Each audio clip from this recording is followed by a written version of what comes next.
আসসালামু আলাইকুম রহমতুল্লাহ। প্রিয় সুদী, কাছে দূরে দেশ ও প্রবাসে যে যেখান থেকে দেখছেন, আপনাদের সকলকে আমার কথা শুনবার জন্য স্বাগতম। আজকে অনাকাঙ্ক্ষিতভাবে দেখলাম বিপিএল অলরেডি ঢাকা পর্ব শুরু হওয়ার কথা ছিল, কিন্তু সেটি প্রথম ম্যাচ হয়নি। দ্বিতীয় ম্যাচ হবে কিনা এখনো নিশ্চিত নয়। সেই পরিপ্রেক্ষিতে ঘটে যাওয়া যে ঘটনা, কবের আজকের সংবাদ সম্মেলন, পরবর্তীতে বিসিবি পরিচালক এম নাজমুল ইসলামকে অব্যাহতি সকল দায়িত্ব থেকে, এরপরে কি করবে কোয়াব বা ক্রিকেট যে সংগঠন বা ক্রিকেটাররা, সেটাই দেখার বিষয়। তো এই সার্বিক বিষয় নিয়েই আমার মূলত আজকের আলোচনা থাকবে, যে মূলত এই কোয়াবের আন্দোলন, বিপিএল বয়কট, এর পিছনে মূল কারণ কি। এই মূল কারণটা নিয়েই আমি আলোচনা করার চেষ্টা করব। আশা করি শেষ পর্যন্ত সাথেই থাকবেন এবং অবশ্যই আপনাদের মূল্যবান মতামত কমেন্টে জানাইতে পারবেন।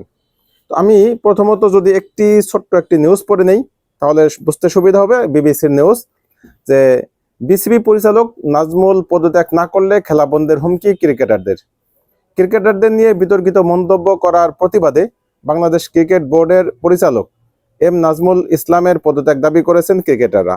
বৃহস্পতিবার দুপুর তথা আজকে একটায় বাংলাদেশের প্রিমিয়ার লিগের ম্যাচ শুরুর আগে তিনি পদত্যাগ না করলে সব ধরনের ক্রিকেট খেলা বন্ধ রাখার ঘোষণা দিয়েছে ক্রিকেটারদের সংগঠন কোয়াব। বুধবার রাতে জুমে আয়োজিত এক সংবাদ সম্মেলনে সংগঠনের পক্ষে এই আলটিমেটাম ঘোষণা করেন কোয়াবের সভাপতি মোহাম্মদ মিঠুন। টি-20 বিশ্বকাপে না খেললে ক্রিকেটারদের ক্ষতি বিষয়ক এক প্রশ্নের জবাবে বুধবার বিকেলে বিসিবির পরিচালক ও অর্থ কমিটির প্রধান মিস্টার ইসলাম বলেন, ওরা গিয়ে যদি কিছুই না করতে পারে, তাহলে ওদের পিছনে আমরা যে এত কোটি টাকা খরচ করছি, আমরা কি ওদের থেকে ওই টাকা ফেরত নিচ্ছি নাকি? এমন মন্তব্যের প্রতিবাদে ক্রিকেটাররা তার পদত্যাগ দাবি করে কর্মসূচি ঘোষণা করেন। এই হচ্ছে মূলত মূল নিউজটি। তো এখন বিষয়টা হচ্ছে যে তাদের আন্দোলন শুরু কোথায়, সেগুলি আপনাদের সকলেরই জানা। যে এই বিসিবি পরিচালক এম নাজমুল ইসলাম, তিনি যখন তামিম সম্পর্কে কথা বলতেছিলেন, তথা কয়েকদিন পূর্বে বাংলাদেশ বিশ্বকাপে খেলবে কি খেলবে না, সেই পরিস্থিতিতে তামিম বলেছিলেন যে বিসিবি স্বাধীনভাবে দীর্ঘমেয়াদী বিষয়কে সামনে রেখে, অর্থাৎ কোনটা ক্রিকেটের জন্য মঙ্গল, অন্তত 10 বছর পরের বিষয়টাকে সামনে রেখে তারপরে সিদ্ধান্ত নেওয়া উচিত। তিনি সেখানে অলরেডি বিসিবিকে ছোট করেছিলেন তামিম ইকবাল, অর্থাৎ বিসিবি স্বাধীন নয়, সরকারের নিয়ন্ত্রণে এবং সরকারের কথা ছাড়া কিছু করতে পারে না, এই বিষয়টা তো প্রথমত ফুটে উঠেছিল। দ্বিতীয়ত যেই কথাটা, যে বাংলাদেশের স্বার্থের বিরুদ্ধে যেখানে সরাসরি কথা বলেছে ভারত, তথা বাংলাদেশকে অপমান করেছে। বাংলাদেশের একজন প্লেয়ার, যে সবচাইতে নিরীহ, বাংলাদেশের যতগুলি প্লেয়ার আছে বর্তমান সময়ে সবচাইতে নিরীহ প্লেয়ার হচ্ছে আমাদের মুস্তাফিজ, যিনি হাসি ছাড়া কোনো কিছুই দিতে পারেন না। মানুষ কথা বললে যাই বলেন, তিনি শুধু হাসিতে তার জবাব দেন। সাংবাদিকদের সাথেও তিনি কথা বলতে খুব বেশি পারঙ্গম নয়। এমন একজন ক্রিকেটারকে শুধুমাত্র বাংলাদেশি এবং মুসলিম, এই দুটো পরিচয়ের কারণে যখন আইপিএল থেকে তাকে বের করে দেওয়া হয় অনৈতিকভাবে এবং নিয়ম বহির্ভূতভাবে, যেটাকে বাংলাদেশ সকল মানুষ অপমানিত বোধ করেছে। প্রত্যেকটা মানুষকে এখানে খাটো করা হয়েছে, বিশেষ করে মুসলিম সম্প্রদায় এবং বাংলাদেশি সকলকে খাটো করা হয়েছে। সেই জায়গা থেকে তামিম ইকবাল তার দেশের মায়া, দেশপ্রেম, তার থেকে একটু এগিয়ে গিয়ে তিনি যখন কথা বলেন যে ভারতে আমাদের খেলা দরকার, সেই বিষয়ে পজিটিভলি তিনি চিন্তা ভাবনা করেন এবং তিনি যদি এই বিসিবিতে থাকতেন তাহলে তিনি কি করতেন সেই বিষয় তিনি সেখানে তুলে ধরেন। এরপরে আমাদের দেখলাম বিসিবি পরিচালক, একজন পরিচালক, মোট 25 জন পরিচালক সম্ভবত আছে, তার একজন এম নাজমুল ইসলাম, তিনি তখন বলেন যে তামিম ইকবাল ভারতের দালাল। এরই পরিপ্রেক্ষিতে দেখলাম আমরা ক্রিকেটাররা বা ক্রিকেটারদের সংগঠন কোয়াব, তারা কি করলো, আন্দোলনের ডাক দিল, বিভিন্নভাবে তাদের দাবি জানালো। সর্বশেষ গতকাল না পরশুদিন দেখলাম তারা ইনডাইরেক্টলি বলে দিয়েছিল, বিশেষ করে মিঠুনের আমি কথা দেখেছিলাম, তিনি বলেছিলেন যে যদি আমাদের দাবি না শোনে তাহলে আমাদের যা করণীয় তাই আমরা করব। তার মানে একেবারে তখনই এই হুমকিটা ছিল যে তারা হয়তো খেলা বয়কট করবেন।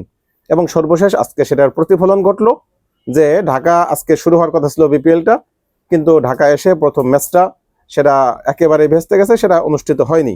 দ্বিতীয় ম্যাচটা সন্ধ্যার সময় হবে কিনা সেটা আমাদের সামনে দেখতে হবে।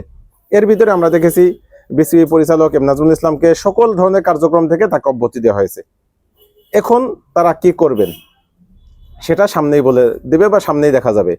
আমার যে প্রশ্নটা, যে একজন ক্রিকেটাররা, এই ক্রিকেট হওয়া, যে কোনো একজন ব্যক্তির ক্রিকেট হওয়া, এই ক্রিকেট কি তাকে সব কিছুর থেকে ইনডেমনিটি দেয় কিনা, মানে তিনি কোনো অপরাধ করতে পারবেন না, কোনো অপরাধ করলে তার জন্য তাকে শাস্তি দেওয়া যাবে না, তাকে শাস্তির আওতায় আনা যাবে না, বা তাকে কোনো কথা বলা যাবে না, বিষয়টা এইরকম কি না? যদি এইরকম হয় তাহলে এখানে আমার কিছু বলার নেই। যদি তা না হয়ে থাকে, অর্থাৎ একজন অপরাধীকে অপরাধ হিসেবেই যদি জাজ করা হয়, ক্রিকেটার এই চেতনা সেখানে কাজে না লাগানো হয়, যেটা আমরা দেখেছি দীর্ঘ 54 বছর মুক্তিযুদ্ধের চেতনা গায়ে লাগিয়ে বাস কোনো কিছু হইলেই তারা মুক্তিযুদ্ধের চেতনার দণ্ড তাদের দাঁড়িয়ে যেত। সেই একই চেতনা দেখতেছি এখন ক্রিকেটারদের ভিতরে, কিছু একটা হইলেই ক্রিকেটার চেতনা সেখানে দাঁড়িয়ে যাচ্ছে। এখানে ভারতের দালাল, এটা কি উনি ক্রিকেটার সেই কারণে ওনাকে বলা হয়েছে? উনি যে বক্তব্য দিয়েছেন সেই বক্তব্য জনগণ মনে করছে, ইভেন আমিও মনে করছি উনি ভারতের পক্ষে কথা বলছেন। সেই জায়গা থেকে একজন বোর্ড পরিচালক তিনি এই কথাটা বলেছেন। হ্যাঁ, বোর্ড পরিচালকের কথা বলা রাইট কি রাইট না সেটা নিয়ে বিস্তর আলোচনা আছে, আমি সেই আলোচনায় যাচ্ছি না। আমি ইতিপূর্বে বলেছি যে ওনার এই ধরনের কথা বলা সেটা ওনার অনুচিত হয়েছে। এমনকি বোর্ড প্রেসিডেন্ট আমিনুল ইসলাম বুলবুলও বলেছেন যে একজন পরিচালক এই ধরনের কথা বলতে পারেন না, কি কেন বলেছেন তার থেকে জবাব চাওয়া হবে, বাস এতটুকুই। কিন্তু ক্রিকেটাররা যেখানে এই ছোট্ট তুচ্ছ একটা ঘটনাকে কেন্দ্র করে তাদের গায়ে আত লেগে গেছে। এখন ধরেন তামিম ইকবাল যদি বড় ধরনের কোনো ফৌজদারি অপরাধ করত, তাহলে কি তামিমকে সেই অপরাধের জন্য গ্রেফতার করা হতো না? অবভিয়াসলি তাকে গ্রেফতার করা হবে। তামিম কেন, সাকিব যদি ধরেন, ইতিপূর্বে সাকিব তো নিষিদ্ধ হয়েছে ক্রিকেট থেকে, 2 বছরের একটা না নিষেধাজ্ঞা ছিল। তো সেটা কেন ছিল? কারণ তিনি একটা অপরাধ করেছিলেন, তিনি জুয়ার আসরের সাথে চুক্তিবদ্ধ ছিলেন, সেই কারণেই। তো এই জুয়াটা তো আমরা ক্রিকেটের সাথে দেখছি, অতএব এদেরকে তো পুত পবিত্র ভাবার সুযোগ নেই। খোদ ক্রিকেটের যে মাদার বোর্ড বা আইসিসি, তারাই তো এই ক্রিকেটারদেরকে বিভিন্ন সময় শাস্তি দিচ্ছে। তার মানে ক্রিকেট খেলাটা এটা ইনডেমনিটি পাওয়ার যোগ্য কোনো বিষয় নয়। সেই জায়গায় এরা সেই ক্রিকেটকে কাজে লাগিয়ে তামিম ইকবালকে মহান বানিয়ে দিচ্ছে, যে তামিম ইকবালের বিরুদ্ধে কোনো কিছু বলা যাবে না। বিষয়টা কি তাই? হ্যাঁ, আপনারা বলতে পারতেন যে একজন বোর্ড প্রেসিডেন্ট হয়ে এইভাবে কথা বলা অনুচিত, সেটা তো আমরাও বলছি, সেটা বোর্ড প্রেসিডেন্টও বলছেন, এবং সেটার আইনগত যেইভাবে যা করার একজন পরিচালককে ডেকে তাকে হয়তো বলে দেওয়া যেতে পারে যে আপনি এই ধরনের কথা বলবেন না। তবে এই জায়গায় বোর্ডের কিছু কমতি আমি দেখছি, যে একজন বোর্ড প্রেসিডেন্ট যখন ইতিপূর্বে এই ধরনের একটা বেফায়েসা বা ফায়েসা কথা বলে ফেললো, তারপরে আবার গতকালকে আবার কেন তাকে সাংবাদিক সম্মেলন বা সাংবাদিকদের সাথে কথোপকথন করতে দেওয়া হলো? সেই জায়গায় তাকে যখন জিজ্ঞাসা করা হয়েছিল যে যদি বিশ্বকাপ না খেলে সেই ক্ষেত্রে প্লেয়ারদেরকে ক্ষতিপূরণ দেওয়া হবে কিনা, এই প্রশ্নটা যে সাংবাদিক করছে সেটা একটা মাদারবোর্ড। কারণ এই ধরনের প্রশ্ন কেন আসবে? এখানে দেশের স্বার্থ আগে, দেশের স্বার্থের বিষয়ে যখন আসবে তখন এই ধরনের মানে পরিস্থিতি এরা কেন তৈরি করে? এই সাংবাদিকরা কিন্তু সকল সমস্যা তৈরি করে। আমরা ইতিপূর্বে সেই 2014 সালে দেখেছিলাম বেগম খালেদা জিয়া যখন হরতাল ঘোষণা করেছিল, অবরোধ ঘোষণা করেছিল, সেই সময় বেগম খালেদাকে বারবার প্রশ্ন করতেছে যে যদি আপনাদের দাবি না মানে তাহলে কি আপনারা টানা কর্মসূচি দিবেন কিনা। এক পর্যায়ে বেগম খালেদা বললেন যে হ্যাঁ, টানা অবরোধ চলবে। এই যে এরা কর্মসূচিগুলি আদায় করে নেয় উত্তেজিত করে মানুষকে, ঠিক তেমনি ভাবে গতকালকেও তাই হয়েছে যে নাজমুল ইসলামকে বারবার যখন এই কথাটা প্রশ্ন জিজ্ঞেস করেছেন, তখন তিনি বলেছেন যে কেন ক্রিকেটারদের পিছনে যে এত কোটি কোটি টাকা ব্যয় করি, তারা যদি হেরে আসে সেক্ষেত্রে কি তাদের থেকে আমরা কোনো কিছু উদ্ধার করি যে তাদেরকে এখন ভর্তুকি দেওয়া হবে? এইটাও তার বলা ঠিক হয়নি। যাই হোক, কিন্তু আমার কথা হচ্ছে যে তামিম ইস্যুতে কেন এত মরিয়া হয়ে গেলেন? এই জায়গায় ক্রিকেটারদের প্রথমত তারা চুক্তিবদ্ধ, এই প্রত্যেকটা ক্রিকেটার বা বেশিরভাগ ক্রিকেটার তারা বিসিবির কাছে চুক্তিবদ্ধ কোনো খেলোয়াড় বিসিবির বিরুদ্ধে অবস্থান নিতে পারে না, আন্দোলন করতে পারে না, সেটা হচ্ছে লিখিত যেই আইন তাদের। সেই বিষয়ে তারা এভাবে একটা খেলা বয়কট করেছে। কি ঘটনা? এমন না যে প্লেয়ারদের দাবি দেওয়া ছিল, তাদের বেতন সমস্যা ছিল বা তাদের সুযোগ সুবিধা ছিল, অর্থাৎ খেলোয়াড় সংক্রান্ত কোনো দাবি দেওয়াকে কেন্দ্র করে এই আন্দোলনটা গড়ে ওঠেনি, বরং আন্দোলনটা শুধুমাত্র তুচ্ছ একটি ঘটনা তামিম ইকবালকে কেন্দ্র করে, তামিম ইস্যুকে, যে তামিমকে অপমান করা হয়েছে তার মানে সকল ক্রিকেটারকে অপমান করা হয়েছে। ওই যে একই চেতনা, যে কোন একজন মুক্তিযোদ্ধা যদি সে ধর্ষণ করে তাকে যদি গলায় জুতার মালা দেওয়া হয়, বাস সাথে সাথে পত্রিকাগুলিতে আমরা দেখতাম যে মুক্তিযোদ্ধার গলায় জুতার মালা, অথচ এখানে দেওয়া হয়েছে ধর্ষকের গলায় জুতার মালা। বা কোনো একটা চোর বা একটা ডাকাত ধরা পড়েছে, তার গলায় জুতার মালা দিয়েছে, সেইখানেও একই অবস্থা, পত্রিকাগুলি নিউজ করতো যে একজন মুক্তিযোদ্ধার গলায় জুতার মালা। কেন ভাই? উনি কি মুক্তিযোদ্ধা এই কারণে তার গলায় জুতার মালা দিয়েছে?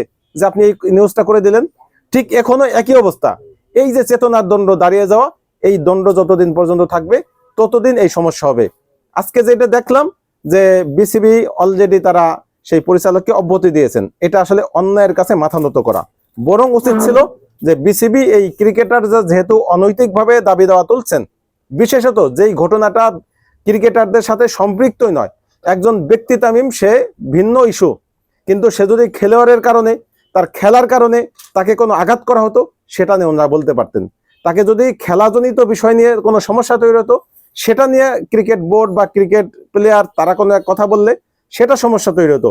কিন্তু একজন ব্যক্তি, বাংলাদেশি, অসংখ্য বাংলাদেশি আছে যারা ভারতের দালালি করে, ইভেন এখন অবধি তারা দালালি করে যাচ্ছে। এবং তামিম যে ভারতের দালাল বা আওয়ামী লীগের দালাল, এটা তো পরিষ্কার বিষয়। যেই সময় গত 24-এর আন্দোলনের সময়, জুলাই অভ্যুত্থানের সময় বাংলাদেশ টলমলো, সারা বাংলাদেশ যখন উদ্বেলিত, আন্দোলনের এমন অবস্থা যে সারা বাংলাদেশ অবরোধ, কারফিউ, কেউ কোথাও বের হতে দিচ্ছে না, আওয়ামী লীগ জায়গায় জায়গায় সকলকে প্রতিবন্ধকতা তৈরি করতেছে, আওয়ামী লীগ টিকবে কি টিকবে না, শেষ মুহূর্তে ঠিক 3 তারিখে তখন তামিম ইকবাল কেন গণভবনে গিয়েছিল, ঠিক 4 ঘন্টা 10 মিনিট সেখানে কি কারণে অবস্থান করেছিল, কি কথা সেই তখন বলেছিল খালেদা বেগম শেখ হাসিনার সাথে, এই প্রশ্নটা আমাদের রয়ে গেছে যে শেখ হাসিনার সাথে ওই সময় টলমল অবস্থায় যখন সে যায় তখন তামিমের কি কথা, এটা আমাদের জানার অধিকার আছে। আমি তো মনে করি যে এই সরকারের অনতিবিলম্বে উচিত হবে যে তামিমকে গ্রেফতার করে সেই 3 তারিখে অর্থাৎ 3 আগস্ট তিনি কেন গণভবনে গিয়েছিলেন এবং শেখ হাসিনার সাথে তার কি কথা হয়েছে, শেখ হাসিনার সাথে তার কি সম্পর্ক, এটা বের করা দরকার। এটা যদি বেরিয়ে আসে তাহলে আজকের এই দিনের সকল কিছু মুহূর্তের ভিতরে শেষ করা সম্ভব। অন্যথায় এই আগুন কিন্তু আরো বাড়তে থাকবে এবং এই ক্রিকেটাররা এরাও তামিমের একটা অংশ, এরাও সেই শেখ হাসিনার একটি অংশ, এরাও সেই ভারতের একটি অংশ। মূলত আমি যতটুকু বুঝতে পারি যে যখন বিশ্বকাপ বন্ধ হওয়ার দ্বার প্রান্তে আলোচনা আমাদের প্রেস্টিজ এবং বিশ্বকাপ নিয়ে, সেই মুহূর্তে খেলোয়াড়রা যেহেতু তাদের কাছে দেশের মর্যাদা থেকে টাকাটাই বড়, টাকাটাই তাদের কাছে সর্বোচ্চ সম্মানের, সর্বোচ্চ চাওয়ার জায়গা, তখন তারা চিন্তা করতেছে যে আমরা বিশ্বকাপ খেলতে না পারলে আমাদের লক্ষ লক্ষ টাকা নষ্ট হবে। তখনই তাদের মূলত তেলে বাগুনে জ্বলে উঠছে যে এই ভর্তুকি কে দিবে, এই লসটা কে দিবে, আমাদের খেলতেই হবে বিশ্বকাপ। অথচ এদের কাছে দেশের স্বার্থ একেবারেই ক্ষীণ, দেশের স্বার্থরা জলাঞ্জলি দিয়ে বিশ্বকাপ খেলতে রাজি। এই পরিস্থিতিতে কোনোভাবেই এই ক্রিকেটারদেরকে ছাড় দেওয়ার আমার মনে হয় না কোনো সুযোগ আছে। অন্তত তামিমকে দ্রুত আইনের আওতায় আনা উচিত। কেন তিনি 3 তারিখে শেখ হাসিনার সাথে সাক্ষাৎ করেছেন, তাকে সেই বিষয়টা বের করা দরকার। এবং এই ক্রিকেট যারা বর্তমানে এই আন্দোলনকে উস্কে দিচ্ছে এবং অনাকাঙ্ক্ষিত একটি ঘটনা, যেগুলি ক্রিকেটারদের স্বার্থ সংশ্লিষ্ট কোনো বিষয় না, বর্তমান রানিং ক্রিকেটের সাথে কোনো সম্পর্ক নাই, এমন একটা অযাচিত বিষয়কে সামনে এনে তারা বিপিএল কে বন্ধ করলো, আন্তর্জাতিকভাবে তারা বাংলাদেশের ভাবমূর্তি নষ্ট করলো এবং আগামী বিশ্বকাপের আগেই তারা এটা বোঝালো যে বিসিবির আসলে তারা কোনো কমান্ড মানছে না। এটা যদি হয় তাহলে এই ক্রিকেটারদের দিয়ে আমরা কি করব? বরং উচিত হবে বেছে বেছে যারা নিয়ন্ত্রণে আছে, বিশেষ করে মিরাজ, এরপরে মিঠুন তো এমনি বাতিল খাতায় মাল, এ তো এমনিও 2-4-5 বছরে জাতীয় দলে চান্স পায় না। এরপর আরো কয়েকজনকে দেখলাম, সোহান আছে, এদেরকে চিহ্নিত করে এদেরকে বাতিল করে দিয়ে বরং সেই জায়গায় নবীনদেরকে সুযোগ দেওয়া, যারা নম্র ভদ্র এবং দেশকে রিপ্রেজেন্ট করবে, দেশের কথা বলবে, দেশের স্বার্থ রক্ষা করবে। এরা বারবার বলতেছে এরা নাকি দেশকে রিপ্রেজেন্ট করে, দেশকে নাকি বিশ্ব দরবারে ফুটিয়ে তোলে, অথচ দেশের পাছা মেরে দিচ্ছে। সেই জায়গায় এরা নিশ্চুপ, বরং এদের বিশ্বকাপ আগে, এই বিশ্বকাপ খেলতে না পারাটা মূলত এদের ব্যথার জায়গা এবং কষ্টের জায়গা। সেই কষ্টের জায়গা থেকেই আমি মনে করি আজকের এই আন্দোলন। অতএব এই আন্দোলন দমন করতে হলে এই স্বার্থপর যে ক্রিকেটাররা, তাদেরকে বাতিল করা ছাড়া, তাদেরকে বাদ দেওয়া ছাড়া, তাদেরকে একেবারেই টোটালি ছুড়ে ফেলে দেওয়া ছাড়া বিকল্প আমি দেখতেছি না। আপনাদের অবশ্যই কমেন্টগুলি জানাবেন। আজকে আমাদের পর্যন্ত, আল্লাহ হাফেজ, আসসালামু আলাইকুম রহমতুল্লাহ।